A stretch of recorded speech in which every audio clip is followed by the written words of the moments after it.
நாடாளுமன்ற தேர்தல் குறித்து தலைமை தேர்தல் அதிகாரியுடன் ஆலோசனை மேற்கொள்வதற்காக தேர்தல் ஆணைய அதிகாரிகள் சென்னை வருகை புரிந்திருக்கிறார்கள். இதுகுறித்தான கூடுதல் விவரங்களுடன் இணைகிறார் எமது செய்தியாளர் பூபாலன். வணக்கம் பூபாலன். தேர்தல் ஆணைய அதிகாரிகள் சென்னை வருகை புரிந்திருக்கிறார்கள்.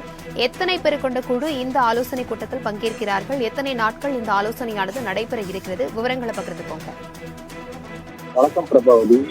இந்தியாவில் பாராளுமன்ற தேர்தல் வரும் ஏப்ரல் மாதம் நடைபெற இருக்கின்றது. இந்த நிலையில் ஒவ்வொரு மாநிலத்திலும் தேர்தல் நடத்தக்கூடிய தேதிகள் குறித்து இந்திய தேர்தல் ஆணையமானது ஆய்வு செய்து வருகிறது. இந்த நிலையில் தமிழகத்தில் தேர்தல் தேதி குறித்து ஆய்வு செய்வதற்காக இந்திய தேர்தல் ஆணையத்தின் துணை ஆணையரான அஜய் பாபு அவர்கள் டெல்லியில் இருந்து விமானம் மூலம் சென்னை விமான நிலையம் வந்திருந்தார். விமான நிலையத்தில் அதிகாரிகள் அவரை வரவேற்றனர். இதனையடுத்து இன்று மதியம் தலைமைச் செயலகத்தில் தலைமை தேர்தல் அதிகாரி மற்றும் தலைமைச் செயலாளர் சிவதாஸ் குமார் ஆகியோருடன் ஆலோசனை மேற்கொள்ள இருப்பதும் குறிப்பிடத்தக்கது. அதே நேரத்தில் ஏப்ரல் மாதத்தில் பள்ளிகளில் மாணவ மாணவியர்களுக்கான தேர்வுகள் நடைபெற இருக்கும் நிலையில் அவற்றுக்குண்டான ஆய்வும் மேலும் தேர்தலுக்குண்டான தேதிகள் குறித்து ஆய்வு செய்ய இருப்பதாகவும் அதிகாரிகள் தரப்பில் தெரிவித்துள்ளார்கள் பிரபாவதி.